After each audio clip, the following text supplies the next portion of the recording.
How's it going? What's up, guys? I have no neck. So we just had a very small practice. A lot of guys were not feeling well and didn't show up. Sorry, I'll stop rocking. And it ended up just being me and Aiden Finlan at my place, which is fine. You know, I like one-on-one time as well. And the Finland guys are very considerate. They're Man, when they're superior or when I'm sore, because sometimes I would do Don Underwood's practice the day before the normal one. But they were really good to work with me and hold and do dynamic work, and yeah. So I love that almost equally. Of course, it's always great to be with the guys, but I was just I don't even my thoughts are all scrambled, but I was hoping to kind of make sense of them on here.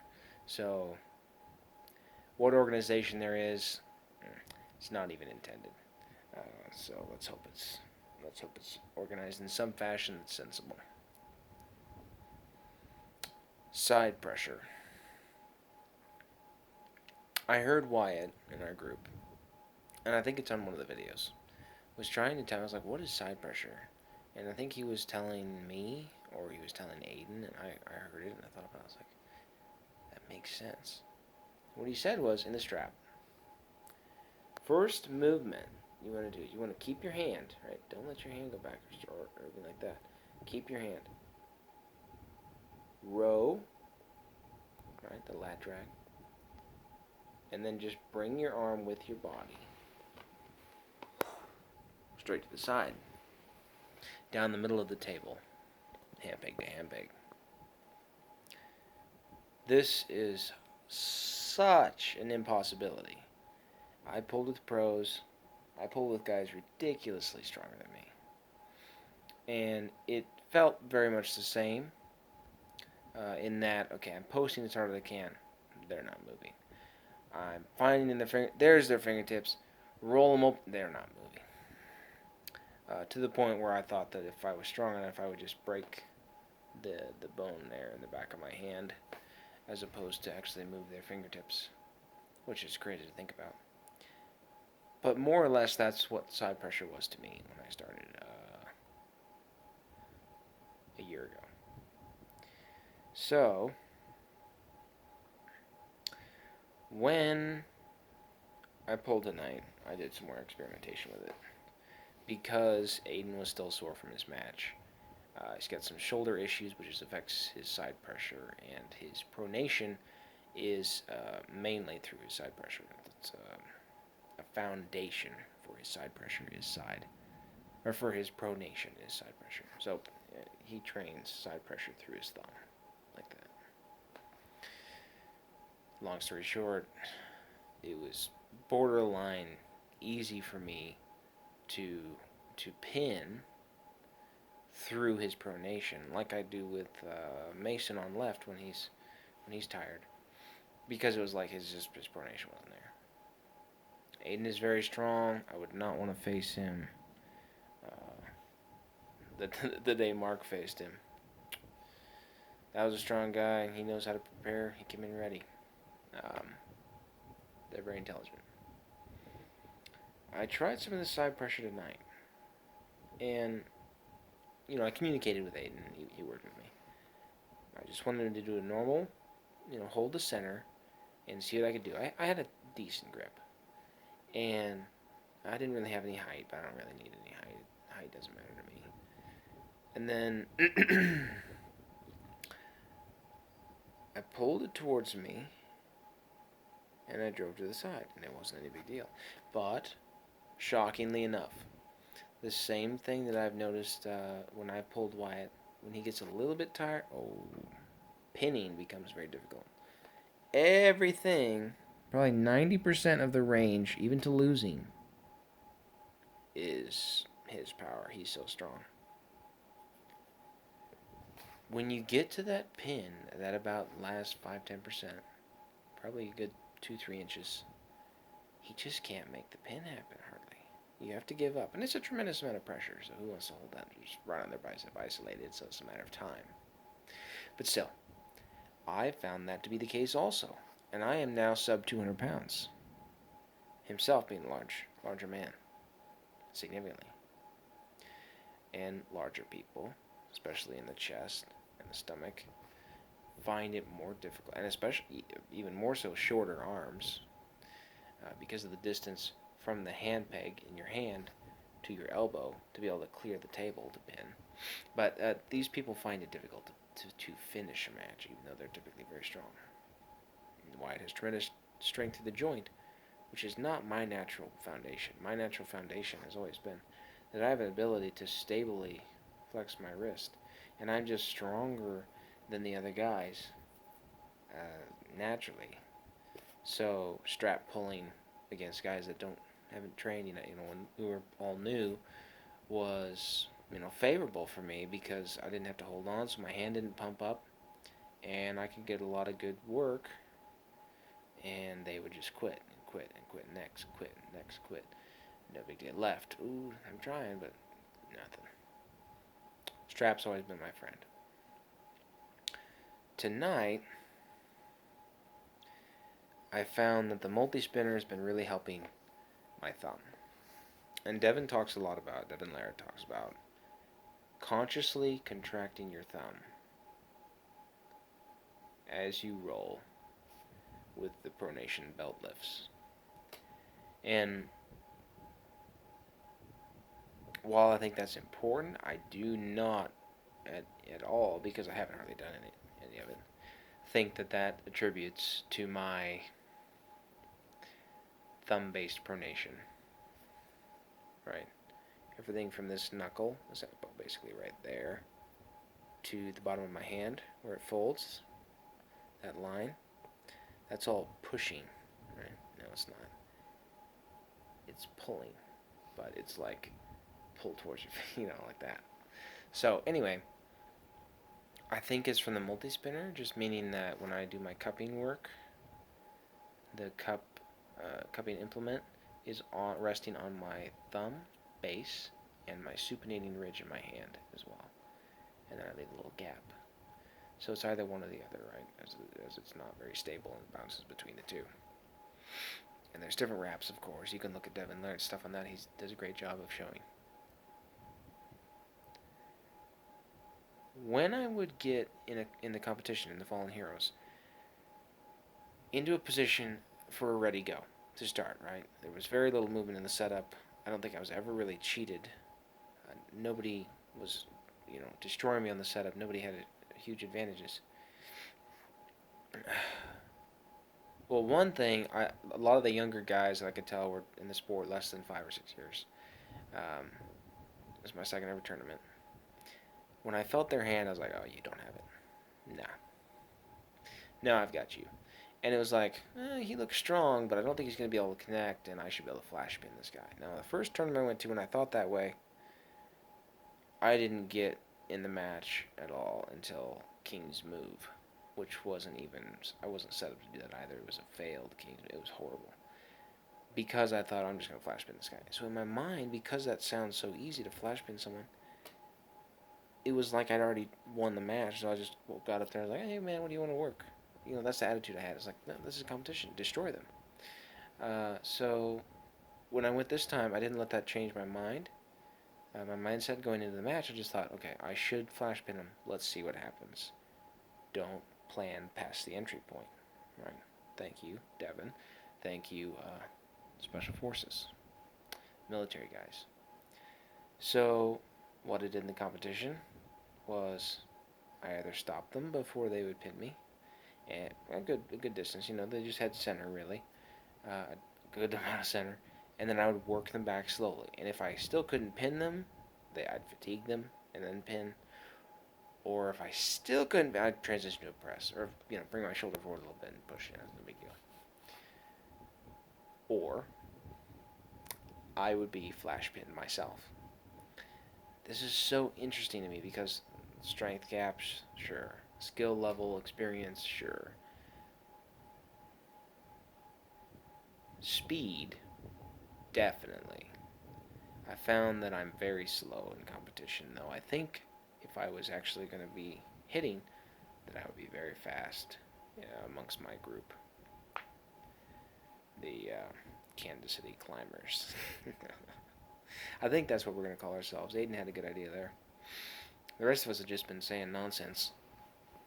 I thought we'd get a good name, but we haven't said on anything that's like, wow, yes. So, tentatively, for now, Kansas City Climbers is the club I'm a part of.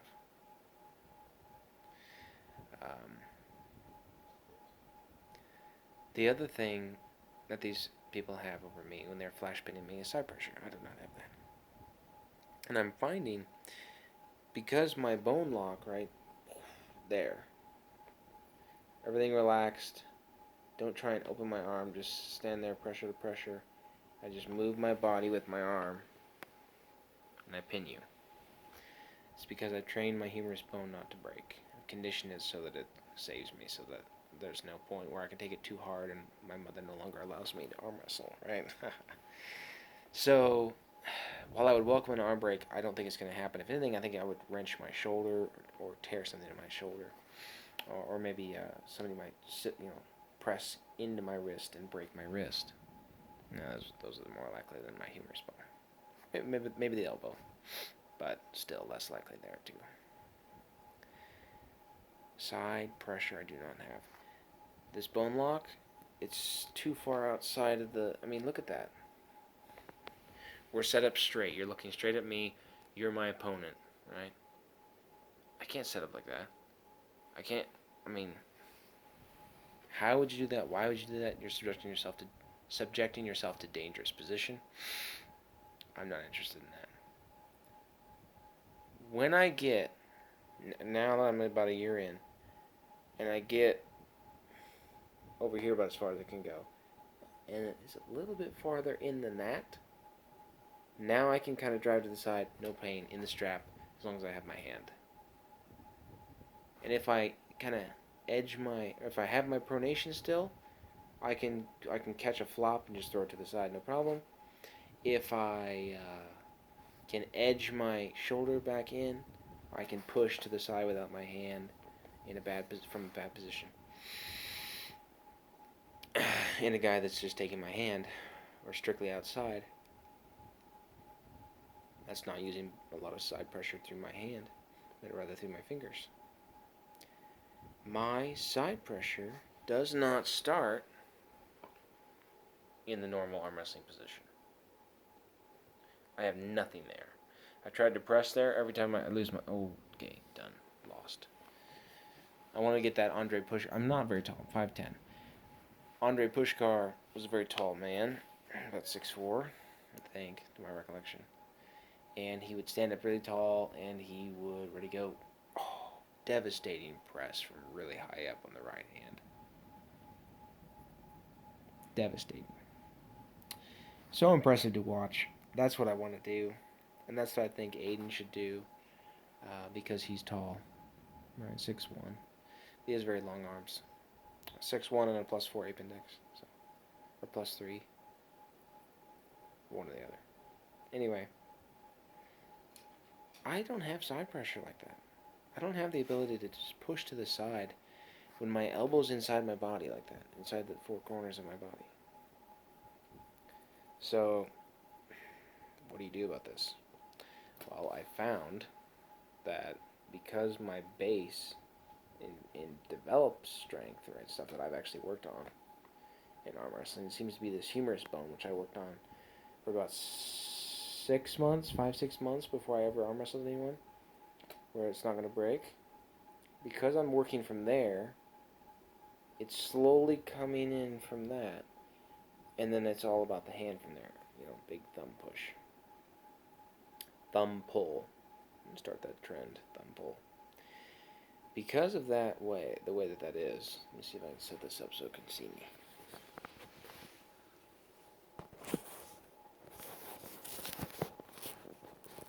Maybe. Rather than set up like this, okay, this is where the pad is. Now let's move the pad over here. Instead of the hand peg being here, let's move the hand peg here. In a strap at least, I'd rather set up like this. No, I'm not doing that thing where I stick my elbow way out there and no. Right where you would normally have it in the pad. I have room to move forward, forward and right, forward and left, backward, all over the pad. Yeah, I'm pretty much in the middle. We're in the middle of the table. Ready, go. This is an outside move. I'm catching with my hand and my arm, and my shoulder came forward. So you would think this is a hook. That's not a hook. It's not a high hook. How do you have a defensive high hook? Is that a thing? Tell me. And then I just proceed to pin them outside. No problem at all. I was with Aiden tonight, and there's lanes because his pronation's dead, or I could just pin through his pronation. If I just hold and let him work with his hand and his pose and everything, and his right and get height and all this, my thumb is holding. My thumb is strong. So that's one of the other things I tested out with Aiden, because that's to the point where in another competition, maybe not so extreme, but I'm thinking start here. Forget this nonsense. I can't do that. Start here, because every time, no matter who it was, even if I thought I could beat them easily, even if I thought they were inexperienced, ready, go. Rah! Catch. No way. No chance. They're not going anywhere. Slowly I work my way back. Push. Roll out, whatever it is. I don't think I rolled out once. I couldn't do that. But all these lifts of these pronation things, they're not helping my pose. They're not helping my arm angle. For me, it's all about the hand. And I'm still going to keep doing them. I do think they're relevant, but it's just a very weak movement for me. You know, I'm up to a 27-pound pronation lift for 9 sets of 100. Just, you know, whenever I do them. I was doing them religiously every day for a while. I'm kind of deloading still right now after the Fallen Heroes. I started up my legs again last night, Friday night. But today, Saturday, doing some different things with Aiden. Get to film the video. Check out the video for well, he'll put the date out. What is today? I don't recall. Anyway, it's Saturday today, and it's the 3rd week of October. We did some shirtless pulling so that you could see the different things firing in our backs to compare right to left, but also just to understand more about the foundation muscles, as we call them, the stabilizing muscles in the body rather than the hand, that support our arm and everything that it does on the table in relation to our head, and our elbow in relation to our navel. So a lot of variation there, a lot of movement. Very interesting, you know, things like I don't really seem to have a trap on the left. Everything's firing on the right. My shoulder looks a little stretched out and thin. Definitely going to start doing some shrugs, see what that does. And then, yeah, the bottom 3/4 of my back are just, there's nothing there for the left, I don't think. It's just like, you know, what a child would have if it had low body fat, and you'd see, oh, yeah, some muscle definition. There's no mass there. There's only definition. I have enough to be able to pick something up and straighten my own back. That's about all. Such as the male. Okay, not a deadlift. Interesting things like that. It was a great little practice or pulling session, because it was only 2 guys, and we got to talk a lot, and it was, you know, it was slow paced. I'd wanted to do some experimenting with the Bob and Brad massager. I recommend this thing. This is awesome. Comes with many different heads on it, different attachments. I want to see, let me know if anyone's watching this, what you found with a pump. Massaging your hand, massaging your wrist, massaging your forearm, bicep, whatever it is. Will the massager increase your pump, or will it decrease the volume of blood in your arm? Will it help the pump go away? I saw John Brzenk use ice. I I've seen the Europeans do squats, which I tried. Didn't help me. I don't think it helped me. I'm not really sure. That was in a competition setting only. I haven't really experimented with it, so I shouldn't say.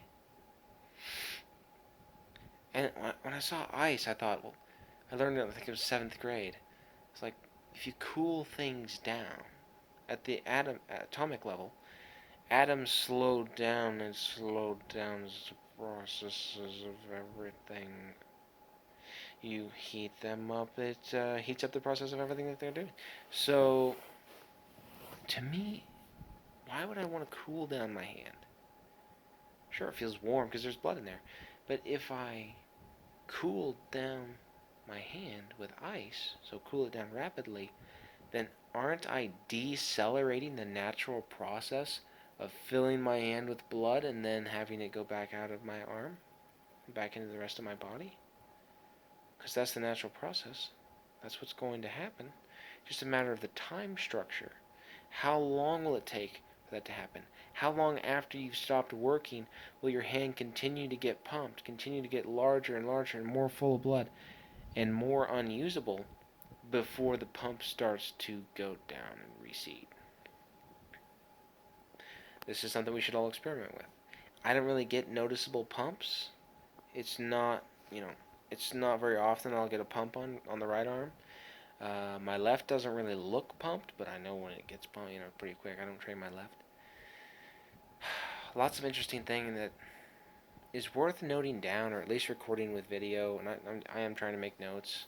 I don't have the computer here at the farm, but I have the notepad, and at least the videos, to kind of keep track of and make it an experiment, because it's so worthwhile to understand the way that the body functions. Should I warm up my hand to accelerate the process of the pump and then the receding of the receding blood from my hand, or should I decelerate it? And does that mean warm or cold? Also, is a massager, which stimulates blood flow and healing and recovery, going to bring blood into an area that's already pumped? Or is it going to encourage the blood vessels and the veins to get the blood out of there? I would think that it would help get the blood into the hand, but when it's 100% full, that shaking, that vibrating, the massaging may bring it down to 80 or 50. Right? Could be as good as 50. Because after a while, it probably took 5-6 minutes at the competition when I was all done to get the pump down out of my hand. No, I wasn't done. I pulled 4 or 5 times at that point. And it did work. It worked. It just took a long time to get the pump out of my hand and my arm. And once I started that flush, it kept going, and it pretty much got back to about 80% of its being fresh. Normal size, normal feel. Just my wrist was a little tight. So much interesting stuff. I didn't want to make this video very long. It's already 23 minutes. So I'll shut it off. But interesting things going on. Topic for this video: side pressure, massage, heat, cool, massage, one-on-one practice. Shut up, Aiden Terzi, and continue to speak the truth, Devin Laird. Thank you. Stay after it and find truth in arm wrestling. Thanks.